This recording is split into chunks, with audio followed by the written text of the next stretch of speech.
So here's kind of a quick review of some of the highlights from chapter 12, at least as it applies to your test coming up a week from today. In chapter 12, we're solving systems of equations. And in the 2x2 case, where you have two lines and you're trying to find their point of intersection, there's three different things that can happen. Your two lines can cross like they do here, or you could have two lines that are parallel to each other, in which case there's no solution. And then you could also have two lines that are one right on top of the other. We call that a dependent system of equations. So those are the three things that can happen. Do you remember the fancy word for no solution? That is the parallel lines case. What are those called? Or what's that system of equations called? Does anyone remember? Independent? Independent would mean, well, these are actually independent because the lines aren't one on top of each other. So that is a good word to keep in mind. But if there's no solution, the system of equations is said to be inconsistent. Inconsistent, yeah, well done. So those are the three things that can happen. Now, just a heads up as to your first review problem that you'll find when you get to WebAssign, they ask you how many solutions are there to this first equation. So, and actually the first equation is in purple here. There's an infinite number of solutions here. Any point that's on this line satisfies this equation. So there's an infinite number of solutions for the red one or the purple one, and likewise for the blue one. But how many they both have in common, or how many ordered pairs satisfy both of them at the same time? That would just be the 1 point. So the correct answer here is infinitely many, and then 1. And it's that 1 point that we're going to be looking for. Now we're going to have a lot of different ways that we can solve for that 1 point. And, you know, it's going to depend on you, the user, as to which way you find most convenient. One way is that you're going to be asked to solve this by the elimination method. And I have to be a little insistent here. Because of this remote situation, if I ask you to solve it one way, please do it that one way. I'm going to be looking at your work, and when you solve things other than what I asked for, I'm going to be kind of unhappy. So I am going to insist that you do things as requested here. Now, in this first one, they ask you to, by what term should each equation be multiplied if the terms of x are to drop out? Well, there's a couple ways you can do that.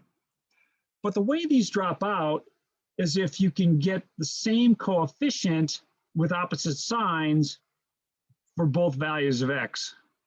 And so what you're going to do is you're going to multiply the top equation by -7 and the bottom equation by 4. That gives you -28 and +28. So those two will drop out, are coefficients of x, and then you can solve for y. But they're just asking you how to get going in this first place. Now, if you wanted to, you could also try and get rid of the y's. And in this case, if you're trying to get rid of the y's, I'd multiply, say, the top equation by, maybe +9, which would give me a -63, and the bottom equation by -7, which would give me a +63. So that the y's could drop out. Now, once you get one of them to drop out, then solve, and then you'll get y here equals 32/13. Substitute that into one of these equations and find the value for x.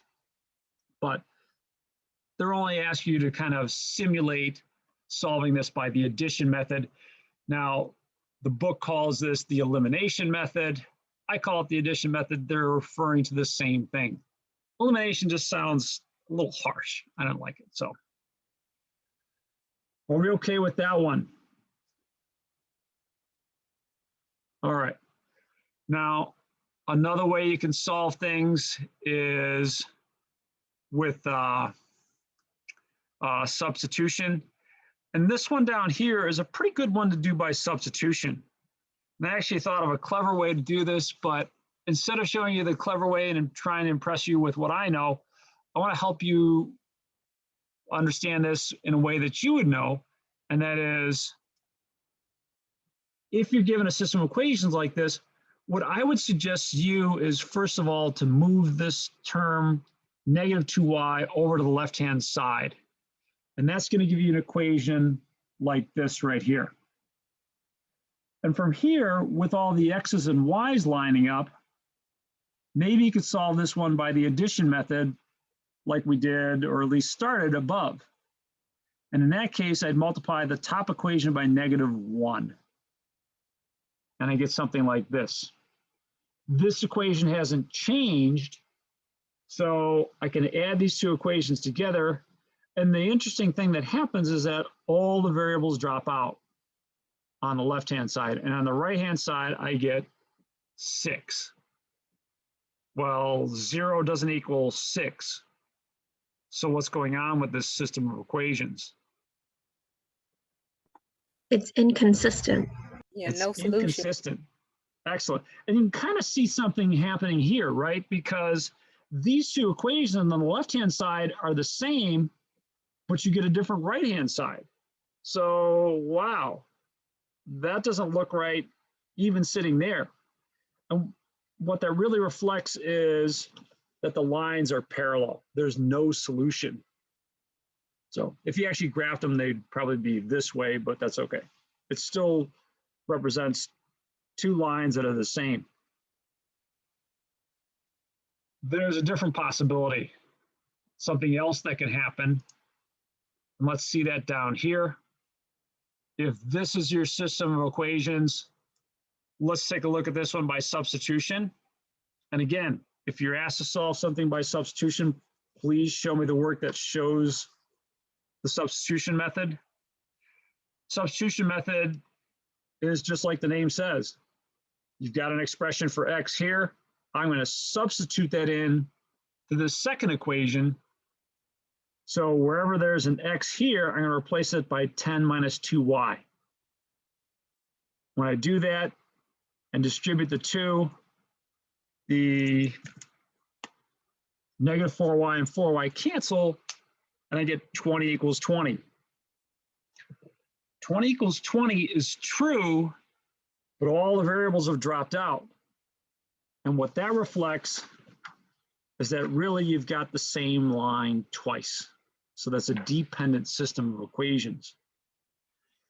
This is a little harder to do in C when we bump things up to the 3x3 case, but you know, it is what it is. We are going to have to work with dependent and inconsistent systems in the 3x3 case, but I'll show you something that you can do there when we talk about the material from section 12.5. Okay, so a little quickie review on 2x2s. Let me back up a second and talk about one other little thing in 2x2s, but with these two examples, are we okay here? Dependent and inconsistent. You see the difference in what's going to happen with your system of equations, because you'll be asked to write dependent or inconsistent. You won't be able to just get away with no solution. Going back a step, right here it says determine whether the ordered pair is a solution of the given system of equations. How would we do that? If I had this, I said, determine if it's a solution, what would you do? You just plug in the values and Yeah, solve. plug in the values.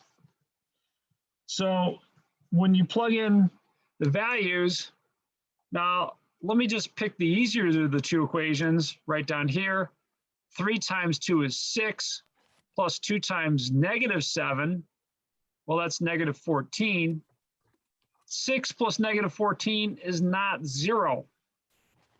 So I would stop there. If it doesn't work in one equation, it doesn't matter if it works in the second equation or not.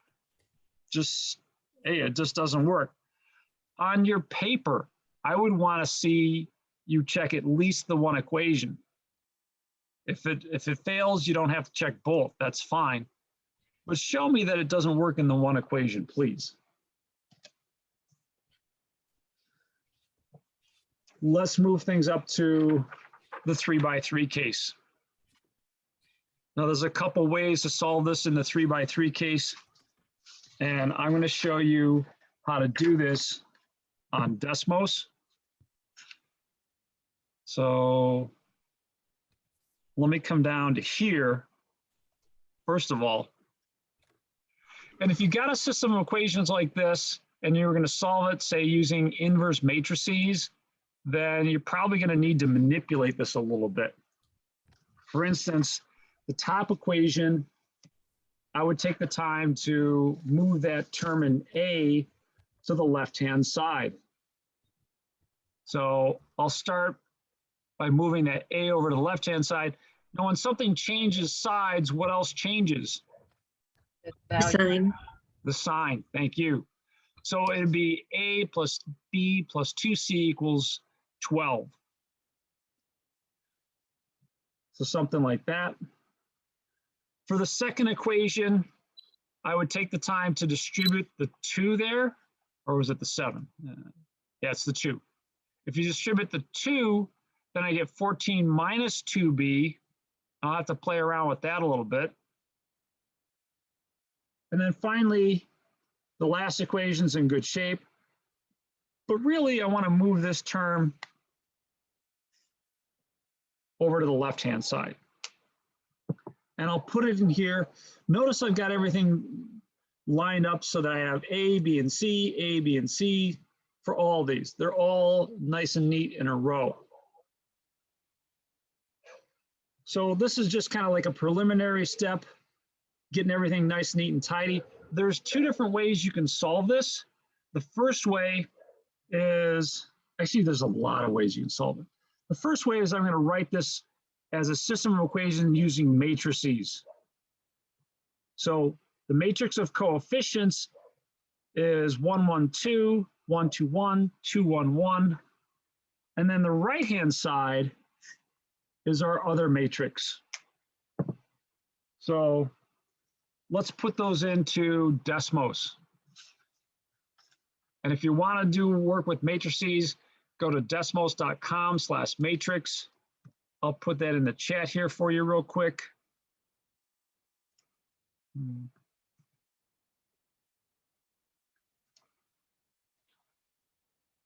Give you a second to open that up.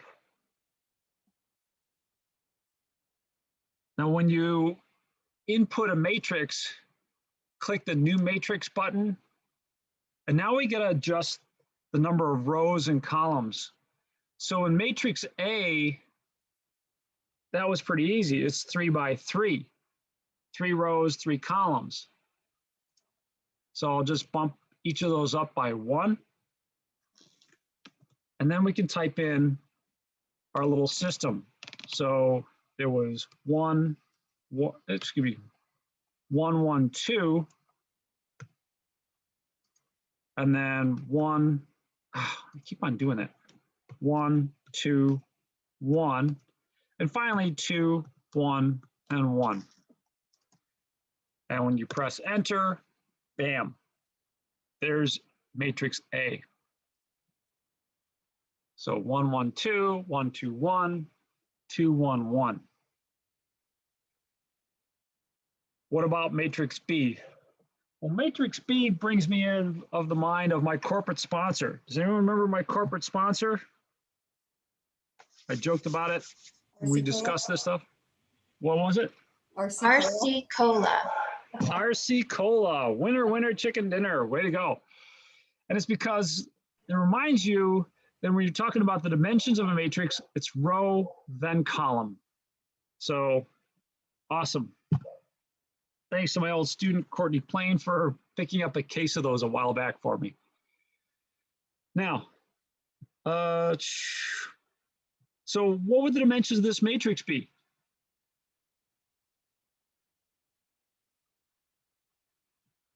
Think about It's a 3 by 1. It's a 3 by 1.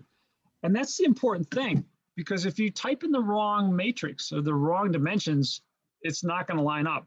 So new matrix, it's going to do matrix B for us. There's 3 rows, but 1 column. You know, and the interface here is just much more friendly than our graphing calculator. Anyways, 12, 14, and 18. Enter. Nice. The cool thing about solving a system of equations is that as far as working on a calculator or something like that, it's real simple. Your solution, and this is like a vector X, it's not, you know, the letter, or it's not the just a single variable X, it's really your A and B, is going to be A inverse times B. And here's how to do that on Desmos. You click the matrix A first, and then this second button down here gives you the inverse, A inverse times B. Now, be careful moving forward. When we get back to the classroom, you might actually have to be able to find A inverse for yourself, etc. You know, that's a problem for another class, but you should know how to solve these things. And you do A inverse times B. Let's take a look all the way over here. Bam, there's your solution. 7, 3, and 1. A, B, and C, right there. How cool. And when we look back at our WebAssign assignment, you see there you go, 7, 3, and 1. That matches our solution. How perfect. Cool. Now there's another way you can work with systems of equations. And since I've taken the time to write that one down, I'll discuss that with augmented matrices. But are we okay with what we've got for our A inverse, or working with our A inverse matrix? Yes. Okay. Let's go back here. If you just look at the coefficients of this entire system, and let me circle that. I need another, there we go. If you just work with the coefficients of this entire system, then you're going to get what's called an augmented matrix. And an augmented matrix is a nice way to put things into either a graphing calculator or a computer, but it's just the coefficients. Sometimes people will draw this little dotted line here just to remind you that this is actually the right-hand side, and these are the coefficients on the left-hand side. You should be able to go backwards and forwards between an augmented matrix and the system of equations. There's a few problems in the review like that. Let's see. Like right here. Here's your augmented matrix. That would be 1x plus 0y equals 8. In other words, x equals 8 or y equals 10 would be that second equation. Here's the reverse situation where you're starting out with the system of equations and you have to write down the augmented matrix in a 2x2 case. Here it is for the 3x3. So you can kind of convince yourself that, all right, these numbers here are the coefficients of this system of equations. And it's just a matter of being careful to look through and see which one is which. Let me go back up here a little ways. Now plugging those into a system of equations is not too bad, except when it comes to stuff like this. This would be a little bit of a pain. And my guess is that most of you would be unhappy if you saw something like this. You're like, oh, I hate fractions, all right? Probably not the first person in the world to think that. So the clever suggestion, if you have an equation like this, would be to multiply everything through by the lowest common denominator. So between 2 and 3, the lowest common denominator is 6. So when I multiply 6 by everything, it's 6 times this, 6 times this, this, and this. Half of 6 is 3. Nothing cancels here, so it's just 6 times -1. 1/3 of 6 is 2, and then 6 times -2 is -12. So I would rewrite my system of equations first like this, and then maybe input it. It's probably going to be easier and less prone to error than working with fractions. Are we okay with that one? By the way, the nice thing about systems of equations and solving this with matrices is it really doesn't matter how big your system of equations is. So I think one of the problems that I gave here in homework, yeah, that's a 4x4 system of equations.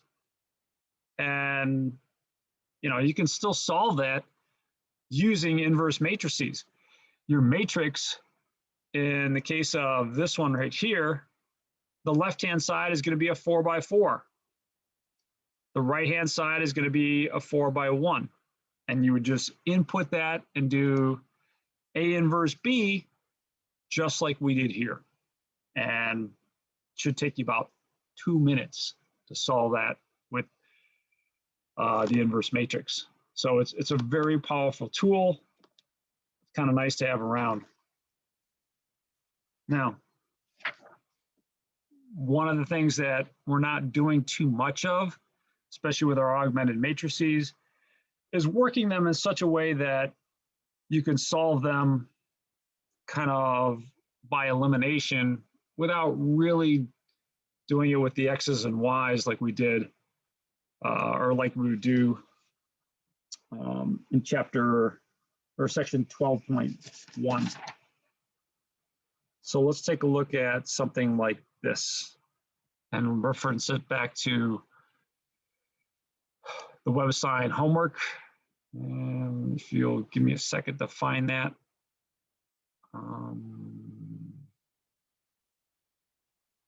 I think it's going to be further down.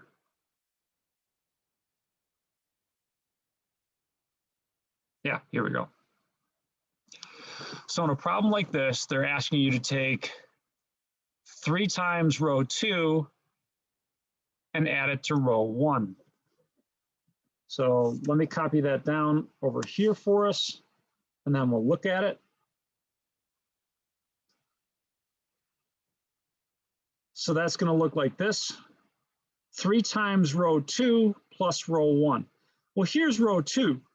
So 3 times that is going to be 6, -3, and 15. So there's your 3 times row 2. And I'm going to add that to row 1.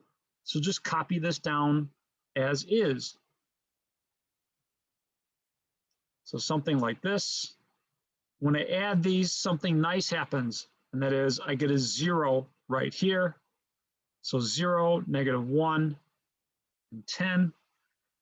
Whatever is second, whatever you're adding to, that's the row that's going to get changed.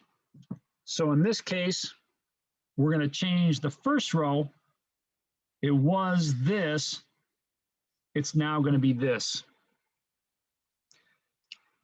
Now, why do that? Well, the advantage here comes from when you think about what the equation is. This is 0x minus y equals 10. Basically, it's minus y equals 10.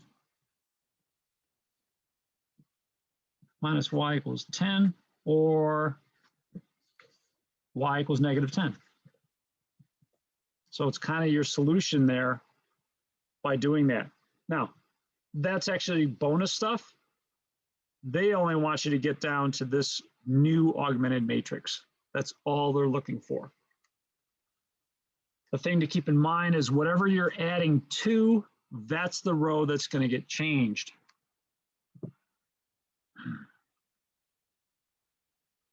I think there's another example like that. Yeah, right here. So in this example, which row is going to get changed?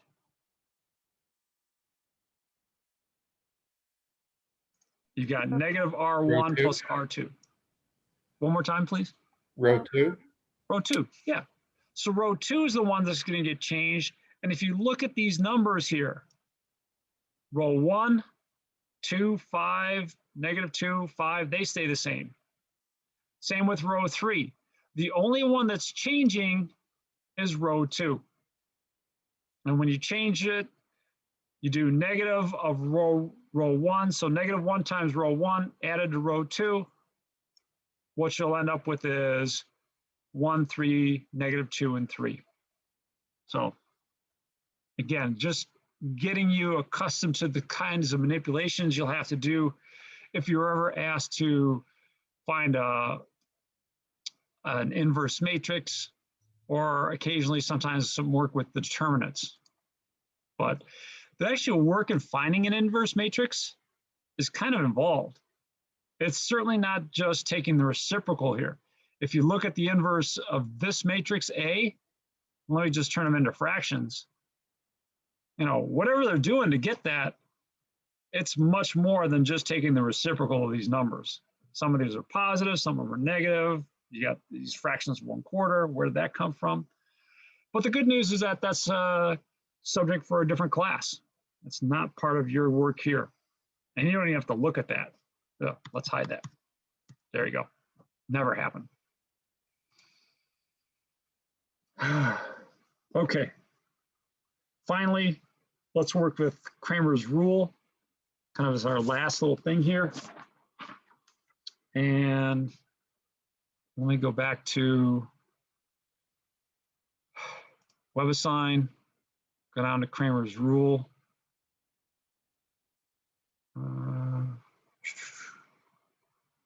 Yeah, let's start right here with this system of equations.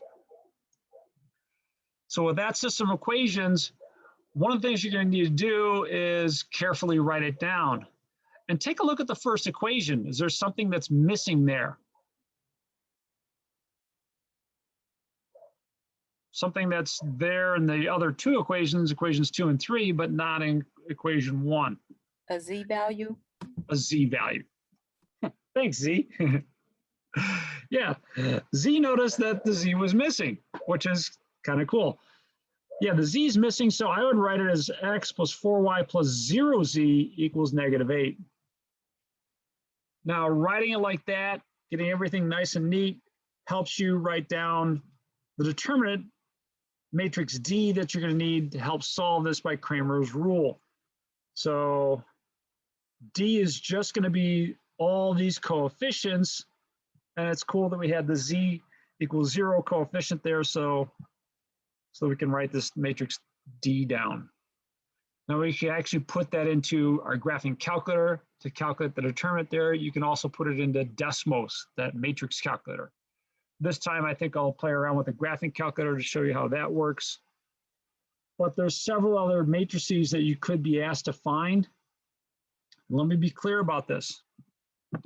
Even though we're going to do the determinant part with a calculator or with Desmos, I'm still going to want you to write out the matrices you're going to need to solve this on your paper, just to show me you understand this method.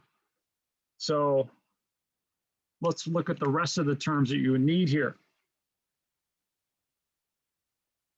To get dx, you're going to take the coefficients of x and substitute in this right-hand side. So I'm hoping that this pattern comes through nice and clear. So these get replaced by that right-hand side, and the determinant of this matrix gives you dx.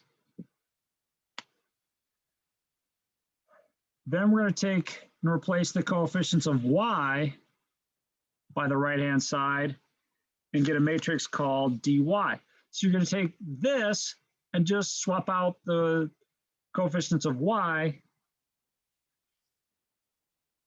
That's going to give you your determinant for dy. Oops, I sank below the camera level there a little bit. And finally, you're going to swap out these coefficients. So the 0, -1, -1, you replace them with those in this matrix to get dz. So that's how you can get all 4 of these matrices. The good news for you is that I've never made students calculate a full 3x3 system of equations. Never made students actually solve it completely by Cramer's rule. Can you tell why? Why would I not do that?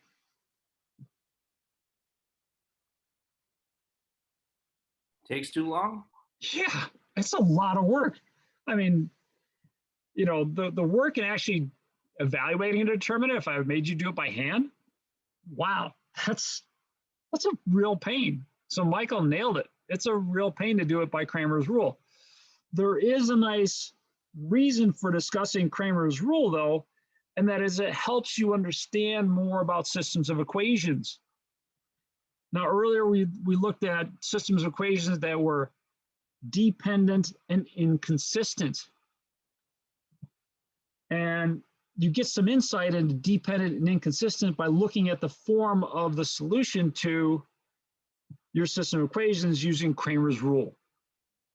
According to Cramer's rule, if you take dx and divide it by d, that'll give you your value for x. Y is dy over d, z is dz over d. So everything gets divided by this value here. So that's actually one of the questions on your review. They give you all these things, and then they ask you for the solution for x, y, and z. So looking back here again, it's dx over d. So that gives you -86 divided by -43. Oh, that means x is 2. And similarly, you can look at this and do dy over d, dz over d, and get 1 and -1 respectively. And that works out great. That's one of the problems on your exam. That one, I don't know. You tell me. Are you going to be hitting the easy button? That was easy. There you go. You're going to be hitting the easy button if you see something like that on the exam? I hope so. That's a gimme. I mean, really, all you got to do is some quick divisions. But the question is, what can go wrong? What if D is 0? If D is 0, that's a problem. In fact, if D is 0, when you try and solve a system of equations by an inverse matrix, that inverse matrix is not going to exist. Let me redefine this matrix as maybe 1, 2, 1 on the bottom row there.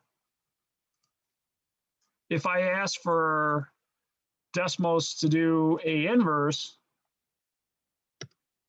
it's giving me an error. Oh, singular matrices don't have an inverse. Oh, so I can't solve those things. And they're not going to have an inverse if the determinant of that matrix is 0. And you can see a problem coming here. If the determinant of this matrix is 0, you're not going to get values out of this. And that brings me to my last little point here. And my last little point is that one of two things can go wrong when you're trying to solve a system of equations. You can either get something like this, an inconsistent system of equations, or you can get a dependent system of equations. Now, how can you tell between one and the other? If d equals 0, dx equals 0, dy equals 0, and dz equals 0, if they're all 0, or if you're working with a 2x2 system of equations, you wouldn't have a dz. But if they're all 0, that means you have a dependent system of equations. If d is 0, but dx is not equal to 0, or dy is not equal to 0, if one of them is not 0, then you've got an inconsistent system of equations. So that's very formally how you do this. In practice, a lot of times you can kind of see it coming, like we did with one of our examples earlier. You kind of saw that, oh, wait a minute, this isn't going to have a solution. And that's fine. You don't always have to do it all the way out to see that, gee, these are all zeros. I don't envision making you calculate all 4 of these. It's just not the way I'm going to roll. All right. Yeah. So right here, if you were to calculate, d would be 0, but either dx wouldn't be 0 or dy wouldn't be 0, or maybe both wouldn't be 0. But at least one of those here would not be 0, even though d for this system of equations would be 0. At that point, you know, oh, it's inconsistent. It's probably easier just to figure it out this way. It is inconsistent. Here, everything would be 0 if you calculated it. D would equal 0, dx would be 0, and dy would be 0. So in that case, that reflects a dependent system of equations. Whew. All right, so a lot packed in there. Is there anything that maybe I went over a little bit too fast? Just wanted to review a lot of the highlights here in advance of your exam next week.